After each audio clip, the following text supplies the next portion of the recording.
Bismillahirrahmanirrahim. Mr. Principal, Your Excellencies,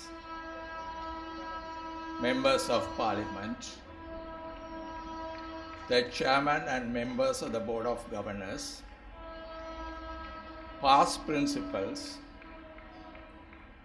distinguished guests, parents, especially the mothers and my dear children of Zahira College, Colombo.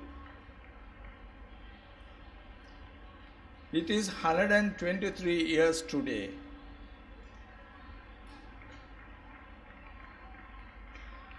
after the establishment of this great institution. It was 123 years ago that the great leaders of that time and a band of benefactors decided and implemented their intention of establishing a great school for the Muslim community in this country. And we are here today. I am especially greatly privileged to stand here after 55 years of leaving this great institution, because I entered the Sloan University in 1960 to deliver this oration. I thank the principal for having made the complimentary references to me, for which I thank Allah Ta'ala and my alma mater, Zahira College, Colombo. Because the motto of the college is Alhamdulillah, and the school song is Give Knowledge and Piety. And because of that knowledge and piety, that almost everyone present here is privileged to be present. My topic today involves three aspects. Why Zahira is historic in a path of success, what is her role in the present context, and her possibility of becoming a university in the future. A very vast topic that all of us will agree will take a couple of hours. But I am assigned only 40 minutes, within which I would like to have a bird's eye view of all these aspects. The founding of Zahira College in 1892 must be looked into the context of the period. What was the educational situation of the Muslims in this country at that time? At the end of the 19th century and beginning of the 20th century. A very few statistics and informations would help us to assess what we were at that time. The directors of instructions at that time had issued the annual reports, and especially of the report of Charles Bruce would give us some insight into the situation at that time. In 1875, at the close of the century, there were only Muslim teachers, 2 of them. It means there were only 2 Muslim teachers in the whole island in 1875. One J.J. Sudar from Narandaniya and S.M. Ibrahim from Putla. In the report of 1878, up to that period, no name had ever appeared in any list of prizes by the government or in the examination list of junior, senior and matriculation examinations. In 1879, The Colombo Academy Royal College had only one Muslim student. In 1879, the whole island had only 1,233 students in the schools, Muslim students, which amounted to 2.2%. English medium 167 students, Anglo vernacular 315, and vernacular 715. In 1881, the literary rate of the Muslims in Sri Lanka was males 32 and female, the literacy rate was 2%. And the first Muslim boys' school was registered in 1891, the Kandy Mohammedan Boys' School, Maradana Mohammedan Boys' School in 1892, Gambala Mohammedan Boys' School in 1892. And therefore in 1903, there were 6 Mohammedan aided schools and 7 Mohammedan government schools. The definition for a Mohammedan school at that time was instruction is given in Arabic and in the Mohammedan religion in addition to the ordinary subjects of the code. This was a device invented by Siti Lebbe to one thing differentiate the schools from the general system as Mohammedan schools in order to attract the Muslim children into those schools. So he made the education department at that time to have a category of schools called the Mohammedan schools, where Arabic and Islam would be compulsory subjects. Because this was the period where the Muslim middle class was emerging in this country. Muslim businessmen, Muslim planters, they were all emerging to be the middle class in this country. And education became necessary, particularly English education. Because in 1909, ILM Abdul Aziz in his publication Al-Muslim says, for the survival of the community, it was necessary that a fair number should possess a good knowledge of English, which is indispensable to commercial prosperity, good citizenship, professional knowledge, and government employment. And this was the background in which a few Muslim leaders of the community started thinking of the educational upliftment of the community. And Zahira College was the result. The founder, the main person in the finding the Zahira College, Wapichi Mareka says in 1907, the object of Zahira College is to have a school worthy of the community and to turn out boys able to take their place among those of other communities now trained at colleges in Colombo and elsewhere. We aim at making our boys fill high and responsible position in life.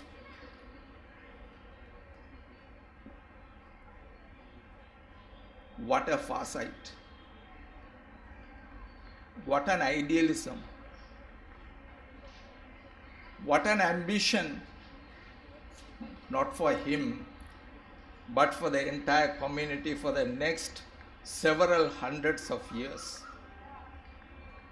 And we are here today after 123 years, realizing some of the ideals carried by people like ILM Abdul Aziz and Wapichi Marekar.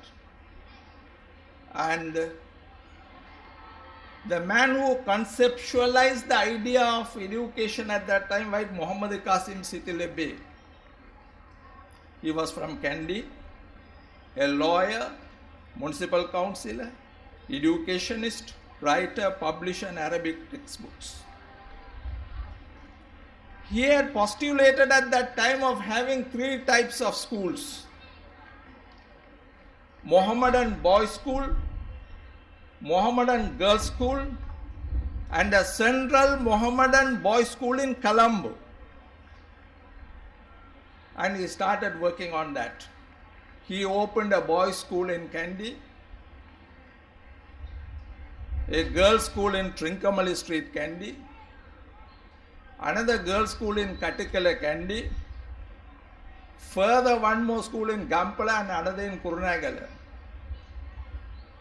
His sisters were helping them in running those schools, but they all failed and closed down within a few years for the lack of students. The parents were not willing to send their girls to schools at that time.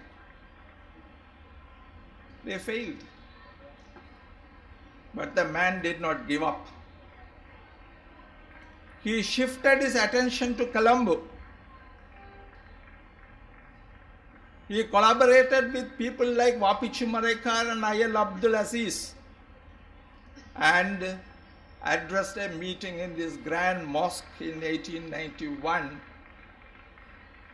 telling the people the importance of education and English education. They formed the Muslim Educational Society, and it's how Zahira College was born in 1892. Arasi Marekar, Wapichi Marekar. He became fully, totally involved in the Zahira movement. He was rich, earning money as the most famous contractor of building this country at that time. Maradana Mohammedan Boys' School was born. He became the manager, and he remained as the manager from 1892 to up to 1917 for 25 years. And during that period, in 1911, Zahira College became a secondary school. In 1913, it took the name Zahira College. And so surprising to think back today, on July 11, 1914, the Old Boys Association was formed. What a futuristic thinking within such a short period. In 1914, they formed the Old Boys Association. And today, how happy we are to see that the Old Boys Association has become the most vital organ of the school for the last several years. Large number of them are here. I am sorry I can't be referring to their names because I will have to wind up within 40 minutes my speech. In 1917, the management was handed over to the mosque. Until 39, NHM Abdul Qadir, one of the another founders, was the manager who gave the fullest support. In 39, Mr. H.M. Ismail became the manager. These are all success stories. And how did they become possible? By the philanthropies. Wapichi Mareka himself built the first building costing 951 rupees. What is it enough for today? Just two people to walk into a cafe and have a cup of tea. But the whole entire building of the school had cost him 951 rupees. But if you compare that and equalize it today, it may be in millions. Built houses at Dali Road to be given on rent and manage the schools here. In 1906, Karimji Jaffeji gave a two-story building. Again, as a founder, he is here. But the greatest benefactor is, I see his son here, Mr. Nawaz Kapoor. NDH Abdul Ghaffur. Grandson, I'm sorry. His grandson. Thank you, Mr. Azura. You will be very proud today to see what your grandfather had contributed to the school. I will list them. 1922, science block. 1928, 6 classrooms from the and plus the main hall, he was the major share. The major share of the money was donated by Ghaffur, NDH Abdul Ghaffur, for this main building. In 1948, he gave 1 lakh of rupees to build a hostel that would cost 2.5 lakhs. 18 acres of land at Maharagama and many more. So these were the people who made the story successful by their contributions, selfless contributions to the school. In 1923, Umbichi built that 12 classroom plus the playground. And in 53, Mutuapa gave it. And now we find that for the last about 5 to 10 years, this tradition of contributions to Zahira College has been revived. Many buildings are coming up, including the swimming pool, Furqan building, what is that called, the library building, all that. And Karimji Jafarji, he was a great benefactor of the school. In fact, it was Karimji Jafarji who brought Maulavi Rafiuddin Ahmad from North India during the first question in Sri Lanka to address the meeting in this Maradana's mosque grounds. And P.B. Umbichi, a man from Kerala. Therefore, we find Zahira College has been built up by Sri Lankan, North Indian, South Indian, and of all important was the Egyptian Orabi Pasha. Orabi Pasha became a symbol because he was Western educated. He was wearing the trouser and the Western dress, and he was having the fez cap. And he landed in this country after banishment of leading a revolution in Egypt. Therefore, he became the symbol. I do not have the time to go into detail of all that did. And Ayyalam Abdul Aziz, as I mentioned before, became the vocal propagandist of the need for Zahira College, a Muslim educational institution. He was the president of the Movers Association, trustee of the Maradana Mosque, and he continued the work of Siti Lebbe in the field of editing and publications. He who wrote the book, A Criticism of Mr. Ramanathan's Knowledge of the Movers of Ceylon, replying to Mr. Ramanathan on his concept of the origins of Muslims of Sri Lanka. Then NHM Abdul Qadir, younger brother of NDH Abdul Ghaffur. He was the manager of the school for 25 years. And with all this comes the educational advancement of Zahira College with the coming of Dr. T.B. Jaya. I was also given the privilege to address an oration on Dr. T.B. Jaya about 1.5 years ago under the presidency of Mr. Azur, and therefore I do not want to speak much on Jaya, but it was Jaya who consolidated the past development of Zahira College and progressed so that the progress reached its peak during the time of A.M.A. Aziz. And yesterday I found an interesting information which can be verified. Dr. Jaya had left Zahira College on 22nd August 1948. That means on the day Zahira College was founded several years ago. I do not know whether it was intentional or coincidental. Dr. Jaya had handed over Zahira College, or they resigned on 22nd August 1948 after 27 years of service. This we will have to verify. Jaya brought the stabilization, consolidation, and the progress. Produced the leaders and reformers, thinkers and philosophers, legislators and national figures, so that Zahira emerged as a symbol of Islamic consciousness and history of Muslim education and culture.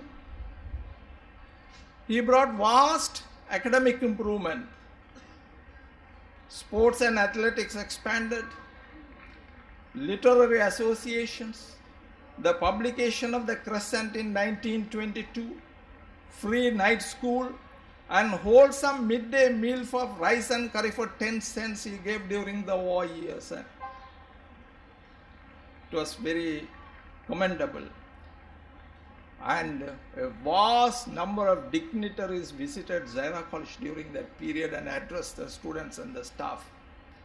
Maulavi Rafiuddin Ahmad, Maulana Shaukat Ali, Mahatma Gandhi, Rajaji, Sarojini Naidu, Daud Shah, Allama Yusuf Ali, and of all that, Mahatma Gandhi on 22nd November 1927.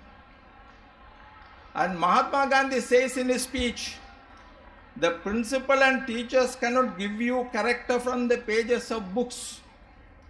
Character building comes from their very lives, and really speaking, it must come from within yourself to the students. And Mahadev Desai, who accompanied Gandhiji, says in his book that Mahatma Gandhi enjoyed very much his visit to Zahira College on that particular day. And it may be surprising to many people that during that period Zahira College had girls also as students. From 1920s to 1950s, girls have studied at Zahira College kindergarten up to the age of 8. Because one lady used to tell me whenever she came for meetings at Zahira College, whenever I addressed the meeting, he used to always complain to me at the end of the meeting, what is this? You are not referring to us. You are not referring to us. I asked, why? No, I am a proud old girl of Zahira College. I never took it seriously, but only recently I find that Zahira College had girls also. But I am sure the present management will not like to have girls here. I am not recommending it. But it is history that even Jaya, maybe at that time, Jaya must have thought that the girls also could have an opportunity to start their education at Zahira College. And like my friend after 60 years still say, I am an old girl of Zahira College. Right. And as mentioned here by the students and the principal, he started branch schools at Alugama, Gampala, Matala, Puttalam and Vaikanda. This is why Dr. M.A. Aziz, whenever referring to Dr. Jaya, said he was responsible to bring Zahira as the radiating center of Muslim thought and activity. So these are the success stories of Zahira College, because I intend dealing only with about the first 60 years of Zahira College, because I can't be coming up to all the 123 years. Anyway, as a passing remark, I could say it touched its peak during the time of Dr. A.M.A. Aziz, whose son Ali Aziz is here to grace the occasion. The university admissions of that period will elaborate how Zahira College reached its peak. The entire university admission in Sri Lanka at that time per year was around 500 or 600 students. There was only one university, University of Ceylon. Later it had two campuses, one was at Peradeniya, one was in Colombo. The total number entering would be around 500, 600 students.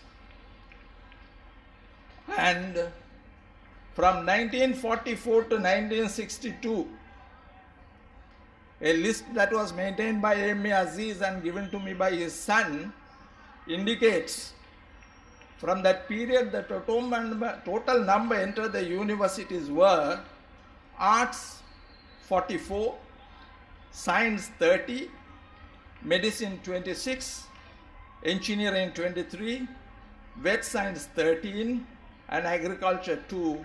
Altogether 138 students had entered the university at that time, a very large and great number compared to the period of total admission to the universities at that time. And of which Muslims were 80, Sinhalese 37, Tamils 21. That is the greatness of Zahira. It's not a Muslim school alone. It catered to every community in this country. And they were welcomed at Zahira and they came to Zahira. Students from Jaffna, students from South India, from Pakistan, from Maldives, from Singapore. I remember Alvi brothers from Singapore. And there were even boys from Nigeria. Abdul Salim from Nigeria was with us in the hostel. OBA branches were established even in Pakistan. So these were the greatness of the founders. I should be failing in my duty if I do not mention about Alam Shafi Mareka, though he does not come within the period of founders. He was principal for 17 years from 67 to 82. He sacrificed his entire life, time and energy to Zahira College. He was to be given the President's Award. Mr. H.M. Azwa, who was then minister, tried his very best to give him a presidential award. He very politely declined. He was pressurized to go for Mecca in the Sri Lankan Hajj delegation team. He very politely declined, when hundreds of people were anxious to join the team. And I don't think he ever went abroad as well. He spent all his time for the school, and he started a scheme in the school that is being taught by the government only now. Technical and technological subjects.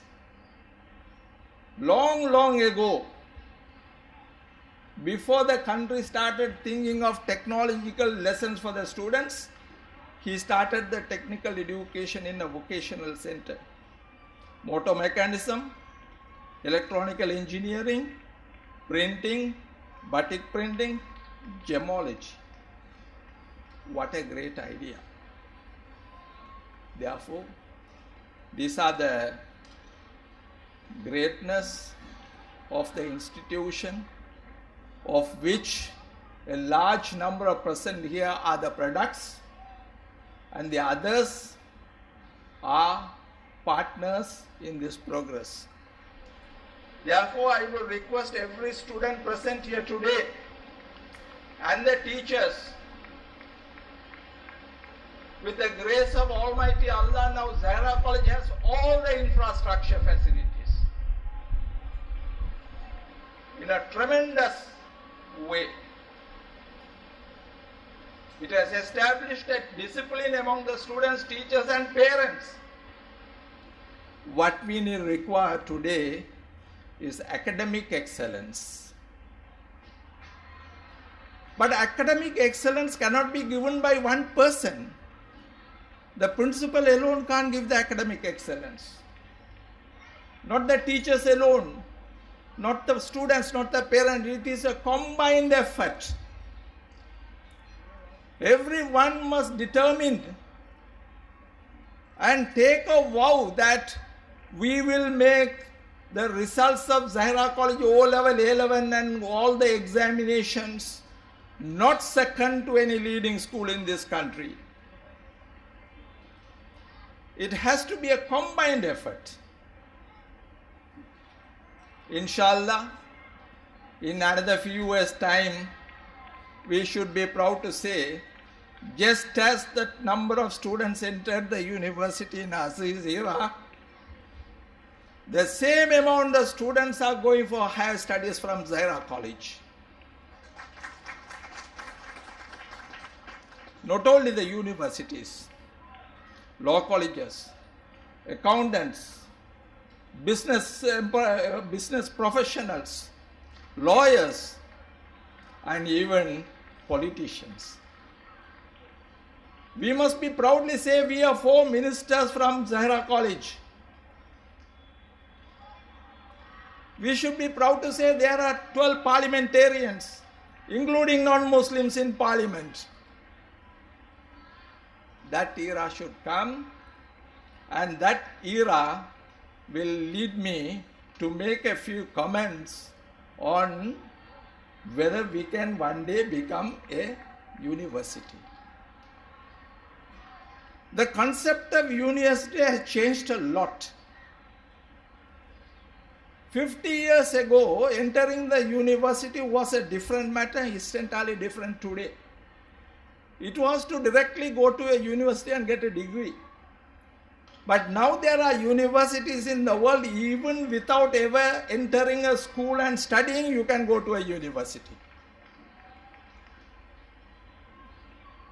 Now this university concept came up in Sri Lanka, the cultural universities concept in the 1950s. Because up to 1942 there was a university college in Sri Lanka, and they sat for the London University examinations, and many of them went on scholarships to universities in Oxford and Cambridge and got their degrees. But during the war years, the Sri Lankan University was established in 1942. In the 1950s, the idea of cultural universities came up with the elevation of Vidyodaya and Vidyalankara Prevenas as universities. So the government itself said that there would be 2 cultural universities, one for the Tamils and one for the Muslims. But the Tamils went further. They said we on our own would start a Tamil university and started the movement and even bought hundreds of acres of land in Trincomalee to establish a university. So that was the time A.M.A. Aziz was thinking of a Ceylon Muslim cultural center, maybe a stepping stone to the university. He issued a publication on 1950s May 1, giving details of how a Sri Lankan cultural center would be established. There would be a library of 75,000 books, seating capacity for 250 and an auditorium. There would be an archives. I am very happy that the principal and the deputy principal and the others are now interested in establishing a school archive. One of the most important things that has to be done and supported by everyone. Museum and exhibition center. Music, art, calligraphy, special trainers to train the students. Spanish style garden in Sarasani style to specialize in Arabic, Islamic studies and Islamic literature. These were the motives of the Muslim Cultural Center that was to be established under the leadership of Amy Aziz in 1956. The building project started in 1958. It was abandoned, of course, due to the various political, social, and cultural changes that took in this country. Jaya himself, in the Prize Day oration of 1958, says,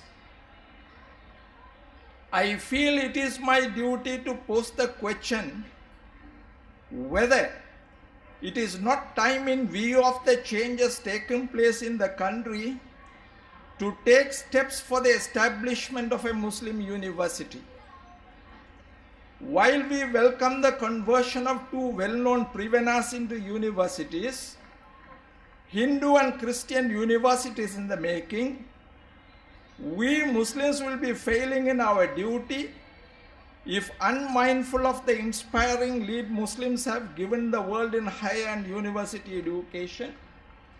We look on with folded arms on the rapidly developing situation in the country, which may leave us out of the reckoning as nationals worthy of consideration and attention in any scheme of national reconstruction." Through this quotation, Dr. T.B. Jaya has told the community that it was time to seriously consider the establishment of a university for the Muslims. The matter came up in the budget speech and in the opening speech of the Governor General of Parliament in 1961, where two matters were mentioned by the Governor General on the day of opening of Parliament. One, setting up a University Grants Commission for all the three universities, University of Ceylon, Vidyodaya and Vidyalankara. And number two, establishment of two cultural universities, one for Tamil language and Hindu culture, Arabic language and Muslim culture. So this idea, the concept of a university based on the Muslim preferences, is there for the last 60 years. Therefore, there is nothing wrong in reviving this idea, because even on that day, on the vote of thanks to the Governor General's speech in opening of Parliament, A.M. Aziz has spoken elaborately on that, which I do not want to quote here due to constraints of time. Some time ago, when A.C.S. Hamid was the Minister of Foreign Affairs and subsequently as Minister of Higher Education, he revived this idea. Therefore, it is perfectly correct for the Muslim communities to seriously think of a university of our own, because the structure has totally changed. As I mentioned, university structure was different earlier, now it is in various forms. We have 15 universities, degree awarding institutes, private universities, affiliated universities, higher educational institutions for tertiary education, many of that. If we are to progress, we will have to have the concepts in ourselves, because a war or a peace first originates in the brain of one man. Even a world war originates in the minds and brains of one man, then it spreads. Similarly, the same things. Therefore, I am greatly privileged to make this oration today on the Founders' Day. I wish the college progress. I always mention that the chairman, Mr. Fawzul Hamid, and his band of board of governors are doing their excellent job. Our thanks and congratulations.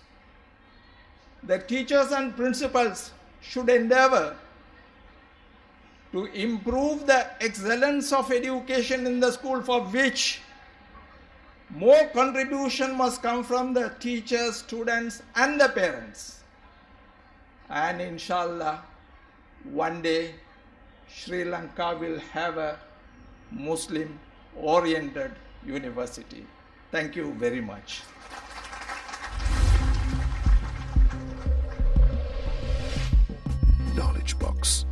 the Value Based Media Network.